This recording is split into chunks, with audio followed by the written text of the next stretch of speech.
하나님 말씀 열왕기상 7장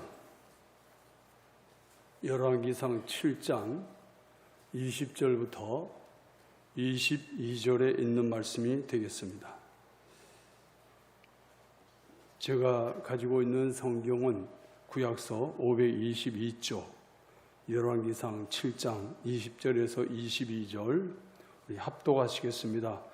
이 두 기둥 머리에 있는 그물 곧 그 머리에 공같이 둥근 곳으로 돌아가며 각기 성류 200개가 줄을 지었더라. 이 두 기둥을 성전의 주랑 앞에 세우되 오른쪽 기둥을 세우고 그 이름을 야긴이라 하고 왼쪽의 기둥을 세우고 그 이름을 보아스라 하였으며 그 두 기둥 꼭대기에는 백합화 형상이 있더라. 두 기둥의 공사가 끝나니라. 아멘. 할렐루야. 요즘 코로나 상황이 또 더 아주 확산이 돼서 국민들의 마음을 참 힘들게 하고 있죠. 또 코로나에서 벗어나는 것 같은 그런 나라도 또 이제 델타 변이 바이러스가 확산이 돼서 또 어려움을 겪고 있고, 참 우리 사람이 하는 일을 보면 무엇이든지 다 할 수 있을 것 같지만 어떤 장벽에 부딪히면 속수무책 아주 힘들고 어려운 무력한 존재들인 것을 또 한번 발견하게 됩니다. 그래도 하나님께서 은혜를 주셔서 또 백신이 개발이 되고 이렇게 되어 왔는데, 또 사람들의 마음을 불안하게 하는 것은 이 백신이 무력화되는 것은 아닌가 하는 그런 걱정들도 많이 있어요. 근데 우리가 걱정을 한다고 해결될 건 하나도 없습니다. 그저 하나님 손에 의탁하고 하나님의 은혜를 구하고 또 정부에서 또 백신을 맞으라고 하면 또 그것도 협력하는 게 또 좋은 거예요. 어떤 이들은 나는 안 맞는다. 안 맞으나 불안하게 똑같을 것 같으면 안 맞는 것보다는 맞는 게 나아요. 왜냐하면 그래야 다른 사람들에게도 피해를 덜 주니까. 그것이 중요한 이야기겠죠. 솔로몬 왕이 모리아산에 세운 이 예루살렘 성전은 이스라엘 선민의 역사에 있어서 한 획을 긋는 굉장히 중요한 사건입니다. 이것은 단순히 이스라엘 종교사에 나타나는 사건이 아니고 전 세계를 향하신 하나님의 구속의 역사를 그리는 계시적인 사건이에요. 솔로몬 성전의 재료가 노시나 금이나 이런 금속류로 사용한 것은 변치 않는 천국의 성격을 예표하는 것이고, 동시에 교회의 귀중성과 영원성을 나타내 주는 그런 중요한 말씀이기도 합니다. 또 성전 내부 기구들의 모양이라든지 용도가 서로 상이한 것은 신약 교회의 역사에서 일어날 여러 가지 은사들에 대한 예표이기도 합니다. 오늘은 그 중에서도 특별히 솔로몬 성전 현관문에 세워진 두 기둥에 대해서 살펴보면서 은혜를 나누기를 원합니다. 첫째는 두 기둥의 재료입니다. 이 두 기둥, 솔로몬 성전을 들어가는 입구에 딱 그 성전 문에 두 기둥이 딱 서 있는데 그 기둥이 노수로 만들어져 있다는 거예요. 주석이라고도 그러고 노시라고도 그럽니다. 그런데 노수는 솔로몬 성전뿐만 아니라 모세가 광야에서 지었던 이동 성막에도 사용된 재료이기도 합니다.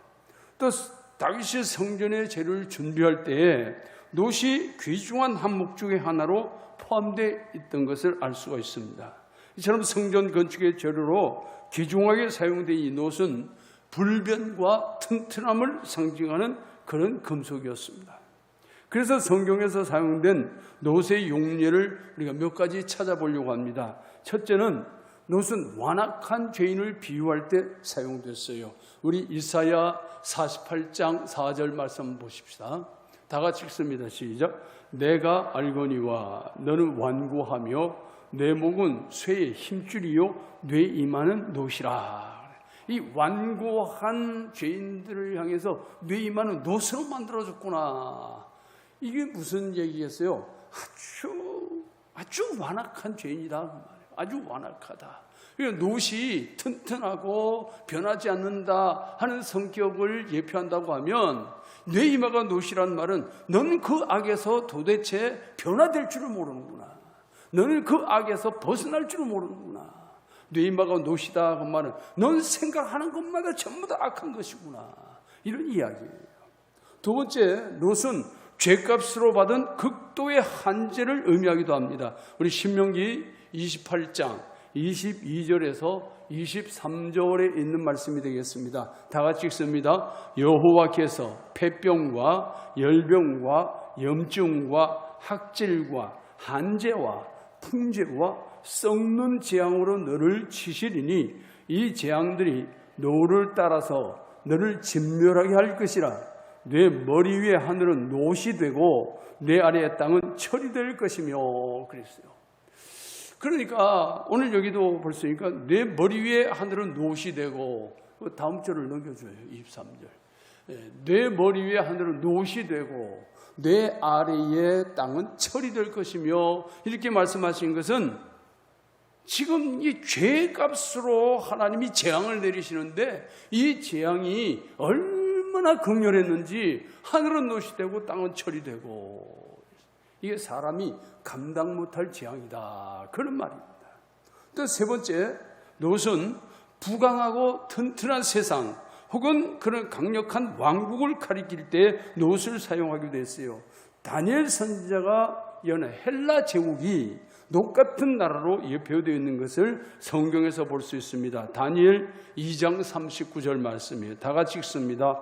왕을 뒤이어 왕보다 못한 나라가 일어날 것이요, 셋째로 또 롯 같은 나라가 일어나서 온 세계를 다스릴 것이며 그랬어요. 이게 무슨 얘기냐면은 이제 바벨론이 다 무너지고, 다음에 또 메디아가 무너지고, 파사가 무너지고, 그리고 헬라 제국이 일어나는데 이 헬라 제국이 롯 같은 나라다. 롯 같은 나라. 강력하다. 온 세계를 다스린다. 이게 강력한 나라가 일어난다. 이렇게 말씀하고 있어요. 이게 롯이라고 하는 것은 강하다는 의미를 가지고 있습니다. 네 번째, 롯은 성도에게 주어진 무기의 힘을 가리킬 때 롯을 사용했어요. 믿는 성도들은 적군 앞에 마치 롯 성벽처럼 강한 난공불락의 요셉이라고 성경은 말씀하고 있습니다. 우리 예레미야 1장 18절에서 19절. 18절에서 19절입니다. 다 같이 읽습니다. 보라, 내가 오늘 너를 그 온 땅과 유다 왕들과 그 지도자들과 그 제사장들과 그 땅 백성 앞에 견고한 성읍 쇠기둔 롯 성벽이 되게 하였은즉 그들이 너를 치나 너를 이기지 못하리니 이는 내가 너와 함께하여 너를 구원할 것임이니라. 여호와의 말이니라. 롯 성벽이 되게 하십니다. 그러니까 적군이 쳐들어와도 이 강력한 롯 성벽, 이렇게 강력한 이 강한 성벽을 감히 허물고 들어오지 못한다. 하나님께서 이스라엘 백성들을 마치 롯 성벽이 되게 하겠다. 롯 성벽.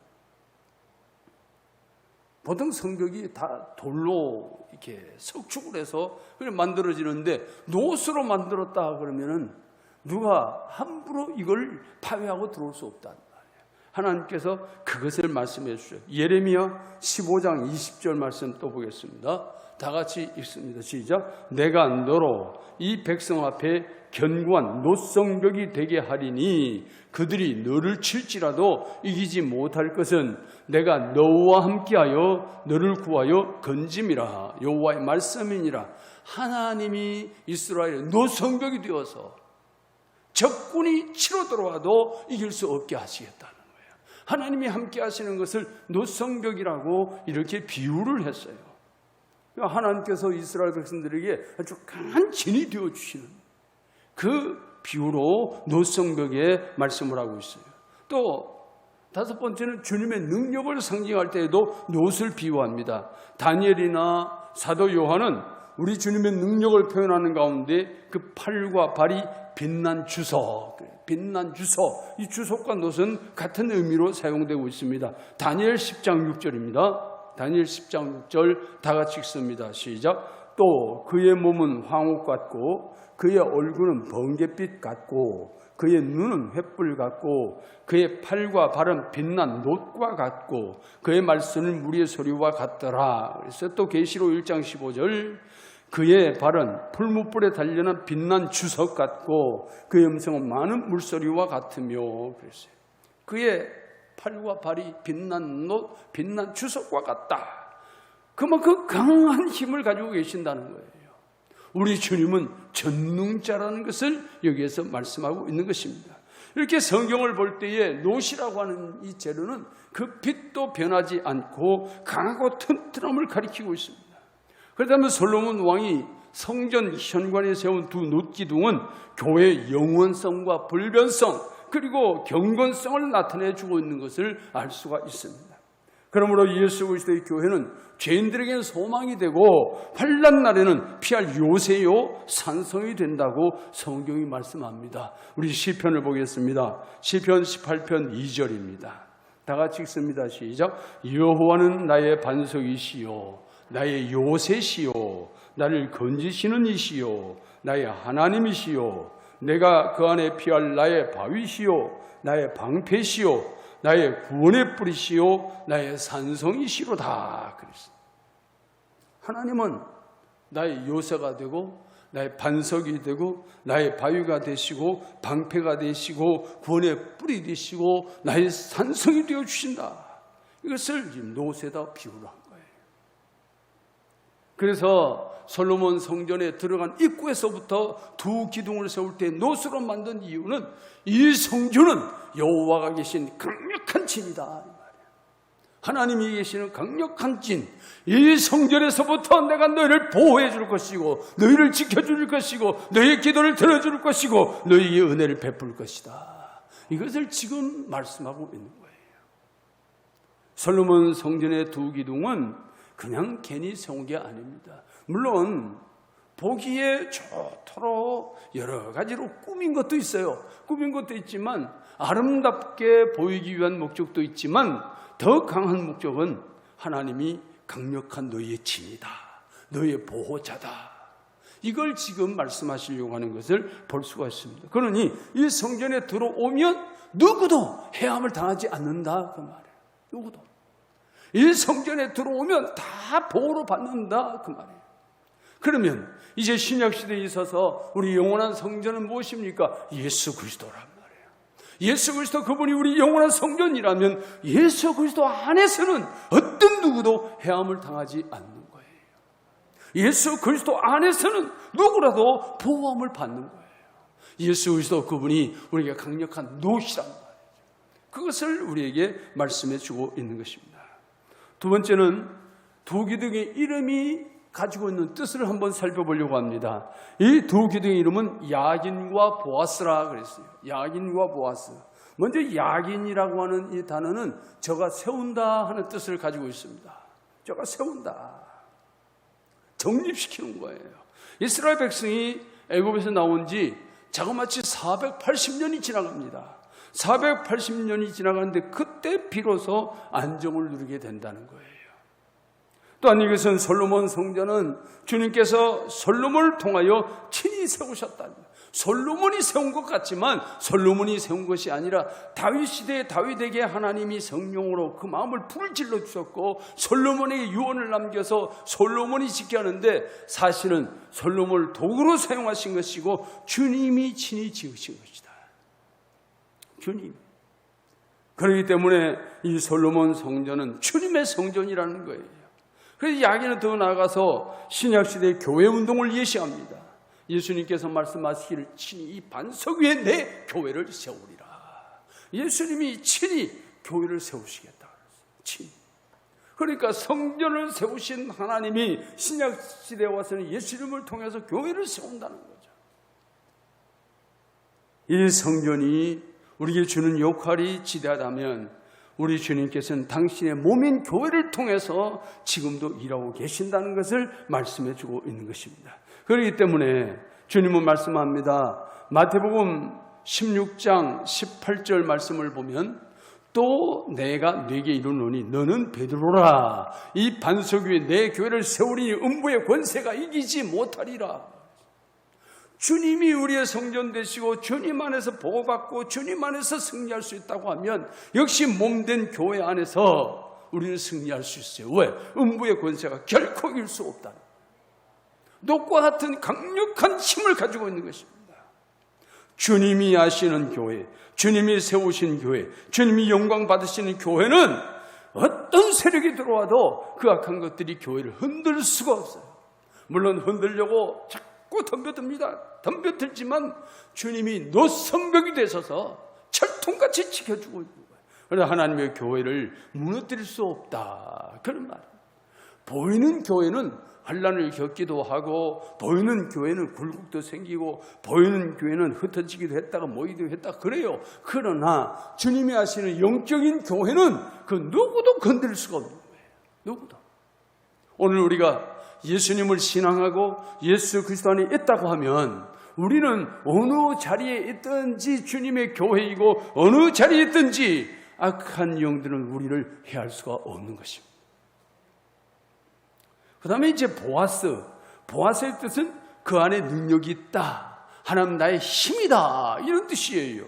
우리 시편 18편 1절 말씀입니다. 다 같이 읽습니다. 나의 힘이신 여호와여, 내가 주를 사랑하나이다. 나의 힘이신 여호와여, 내가 주를 사랑하나이다.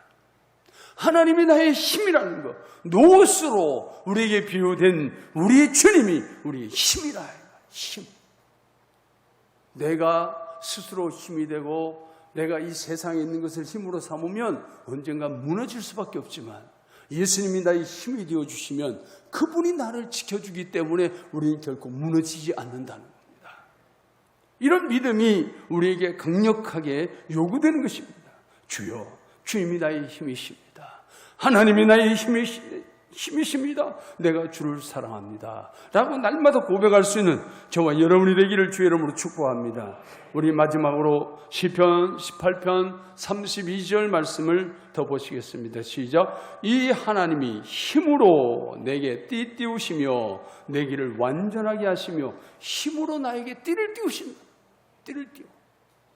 여러분, 사람이 허리띠를 매는 때하고 허리띠를 안 맬 때하고는 달라요. 허리띠를 딱 매고 있으면 몸의 균형이 딱 잡혀요. 그런데 허리띠를 풀어놓고 있으면 사람 몸이 팍 풀어져 버려요. 옛날에 아주 제 어릴 때입니다. 초등학교도 1, 2학년 그 시절에 부가연동 꼭대기에 살 때가 있었어요. 부가연동 꼭대기에 살았는데 우리 주변에 할머니 두 분이 살았어요. 할머니 두 분이 살았는데 그 할머니 두 분이 그때는 가난한 시절 아니에요. 가난한 시절이고 참 먹는 걸 구하기가 쉽지 않은 시절이에요. 그러니까 그냥 두부 만들고 남은 찌꺼기 비지도 그것도 없어서 못 먹는 시절, 그 시절이에요. 그런데 이분들도 지질이 가난해요. 얼마나 가난한지 몰라요. 지질이 가난한데 그 언니 되는 분은 배가 고프면 늘어져 버려요. 푹 늘어져요. 그런데 이 동생 되는 분은 배는 똑같이 고픈데 그분은 그래도 활동적이야. 그럼 어떻게 해서 그런가 알아봤더니 그 동생 되는 분은 배가 고프면 고플수록 허리띠를 바싹바싹 졸라맨다. 배가 고플수록 그냥 그러면 좀 힘을 쓸 수 있다는 거예요. 그런데 언니 되는 분은 배가 고프면 펑 늘어져 버려요. 두 자매지만 그 방법에 따라서 차이가 확 나더라고 말이에요. 이게 무엇이냐? 하나님이 나의 힘으로 띠를 띄운다고 말은 우리가 어떤 상황에서도 무너지지 않게 나를 지켜주는 거예요. 어떤 상황 속에서도 연약해지지 않도록 하나님이 나의 힘이 되어주신다. 힘으로 내게 띠를 띄우신다 하는 이 말은 하나님의 보호가 있다. 하나님의 지키심이 있고 하나님의 인도하심이 있고 하나님의 동행하심이 있어요. 하나님은 믿는 자에게 능력을 주시는 분입니다. 그 능력과 말씀의 권세를 받아야 이 죄악된 세상을 이길 수가 있어요. 참으로 하나님은 힘의 근원이십니다. 창조의 힘이고 그분이 통치의 힘이고 구원의 힘이고 심판의 힘이에요. 이 세상을 심판하는 분도 그분이고, 이 세상을 구원할 분도 그분이고, 이 세상을 다스리는 분도 그분이고, 이 세상을 지으신 분도 그분이고, 그렇기 때문에 모든 것의 근원이 그분에게 있어요. 힘의 근원이 그에게 있어요. 그러니 하나님께 의지하는 자는 그 힘을 공급받는 거예요. 하나님을 의지하지 아니하면 그 힘을 공급받을 수가 없는 것입니다. 솔로몬 성전에 세워진 튼튼하고 강한 이 두 놋기둥을 통해서 주님의 교회가 견고하고 영원하다는 사실을 나타내 줄 뿐만 아니라 이 코로나 팬데믹 속에서도 우리가 주님의 교회의 야긴과 보아스처럼 주님의 능력으로 세움을 받고 귀하게 쓰임을 받는 신실한 성도의 삶이 되기를 예수님의 이름으로 축복합니다. 지금 코로나19 상황이 더 확산이 돼서 이제 4단계가 내일부터, 오늘 밤 0시부터 발효가 돼요.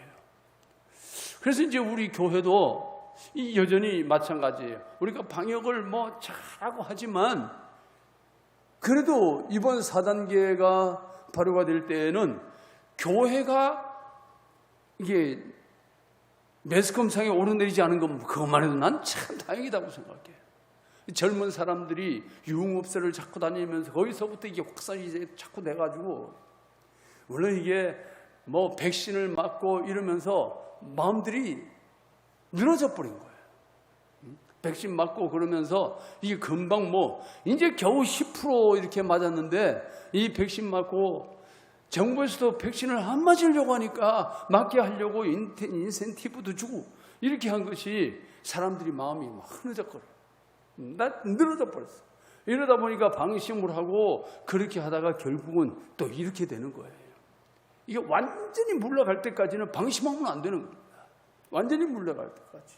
근데 교회는 어쨌든 방역도 잘해야 되고, 교회에서 이런 일로 잘못된 소문이 나면 복음 전도에 자꾸 방해를 갖고 온단 말이에요. 오늘 우리는 우리 힘이 되신 하나님 앞에서 우리 믿음이 흔들리지 않도록 더 기도하시고, 어떤 상황이 돼도 우리 믿음은 견고하게 지켜져야 되고, 우리가 온라인으로 예배를 하던, 현장에 모여서 예배를 하던 하나님의 능력에 붙들려서 하나님의 뜻을 이루어가는 그런 삶이 되기 위해서 오늘도 우리는 기도해야 합니다. 나라를 위해서 기도해야 되고, 또 방역당국을 위해서 기도해야 되고, 하나님께서 우리에게 은혜를 주시도록, 누가 잘했니 잘못했니 그걸 따져봐야 아무 소용없어요. 그걸 따질 게 아니고 누가 잘했든 못했든 건 다 다른 문제고, 우리는 이 코로나 팬데믹이 우리에게서 물러가야 되는 거예요. 이게 떠나가야 돼요. 이걸 위해서 우리 집중해야 돼요. 그래서 오늘 우리는 하나님의 교회가 이 코로나 팬데믹 때문에 교회가 연약해지는 이런 일이 생겨서는 안 됩니다. 우리 믿음을 지켜야 돼요. 믿음을 지키고 하나님의 뜻을 이루어가고 교회가 더 견고하게 세워져가고, 그래서 이것이 전화유복이 돼서 이 코로나가 떠나가고 나면 교회는 더 일어나는 거룩한 역사가 일어나기를 주의 이름으로 축복합니다. 주의 이름으로 축복합니다. 기도하겠습니다.